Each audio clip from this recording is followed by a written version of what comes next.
Colorado welcome to a great United States Senator who we're honored to have with us, the Honorable John Thune. John?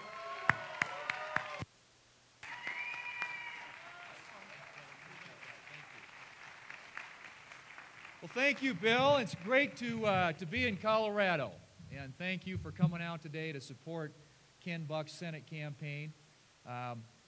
To Bill Armstrong, who, by the way, I did drive across South Dakota. I don't think he realized how far it was from Aberdeen to Sioux Falls in my state and how long he was going to be one-on-one with me. But I first got acquainted with him, at least in terms of his public life, when he was a senator from Colorado. And I was a young staffer for a senator from South Dakota. And as he mentioned, in Washington, D.C., you hear a lot of people who love to hear themselves talk. You hear a lot of people who do talk out of both sides of their mouths. And the thing that struck me about Bill Armstrong when he was United States Senator is with him, he was the kind of guy with what you see is what you get. He was someone who was incredibly articulate, incredibly principled, and was a great inspiration for me to get into public life.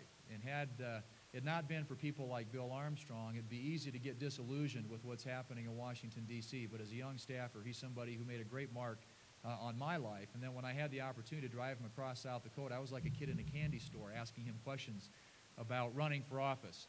But he's someone who served as a tremendous inspiration for me in what I'm doing today, and he truly is a Colorado treasure, and he's a national treasure, and I wish he was still involved in public life, but the things he's doing now for the good of this state, for the good of our country, are equally important. I want to say that you have an opportunity here in Colorado to extend the great tradition of guys like Bill Armstrong with Ken Buck. Ken Buck is the kind of guy who I think across this country in the West, places like South Dakota, places like Colorado, comes across extremely well. One of the reasons for that is that I think people in the country today are tired of politicians who speak out of both sides of their mouths. They're tired of politicians who say one thing and do another. They want people who are willing to stand up and do what's right. And what you get with Ken Buck is someone who's authentic. And I think authenticity is something that's sort of lost in American public life today, and it's something that the American people want to see brought back to public life, which is why Ken is doing so well here in Colorado and why he's going to be your next United States Senator. I just want to make a couple of quick observations, and I'm delighted to have my colleague John Barrasso from Wyoming here as well. He and I work closely together on issues that are important to Western states, and we're looking forward to having an ally like Ken Buck come and join us in the United States Senate, because there is today, ladies and gentlemen, going on in Washington, D.C., a war on the West. There are policies coming out of Washington that are completely counter, completely anti to what makes this part of the country tick. People in Washington, D.C. don't understand and don't get, in many cases, what makes the economy in a place like Colorado or a place like South Dakota tick.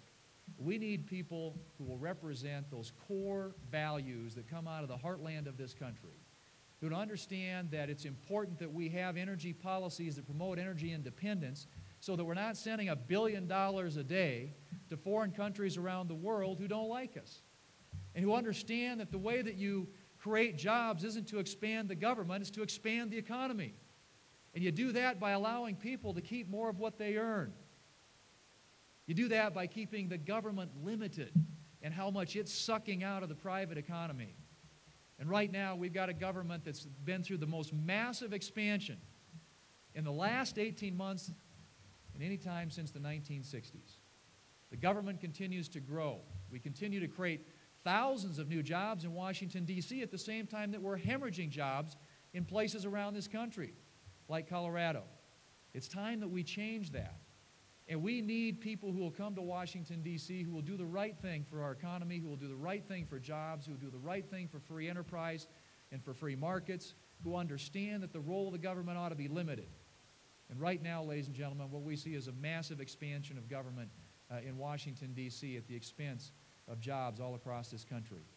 We saw it with health care. You heard my colleague from Wyoming, John Barrasso, talk about this health care program, which literally is going to increase costs for most Americans at a time when people are really concerned about their budget. So you have businesses right now who don't know what it's going to cost to comply with these new mandates and all these new taxes. You've got an energy policy that consists of putting a massive new energy tax on energy in this country. You have tax rates set to go up in January on capital gains and dividends.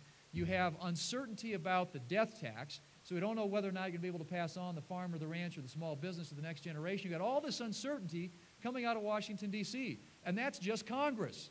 Then you've got all these agencies downtown. The EPA, for a while, wanted to regulate methane emissions from livestock, which would have been tantamount to a tax of $125 a head on dairy cows and $85 a head on beef cows. I mean, think of what that would do to the livestock industry in this country. The more recent one, they've got a proposal right now to regulate dust. You ought to hear what the farmers in South Dakota think about that idea. I'm just telling you that sometimes there is a disconnect between what happens in Washington, D.C. and what's going on in the real world. And right now, that place couldn't be more divorced from reality, which is why it is so important that we send someone like Ken Buck, give us an ally in the United States Senate, send us some reinforcements, send us somebody who in a very commonsensical way understands what makes this part of the country tick and will do the right thing, not just for the near term, but for the long term in this country. Somebody who understands that what we're about is providing a better and a stronger and a brighter and a more prosperous future for future generations. It's not just about the next election. It's about the next generation.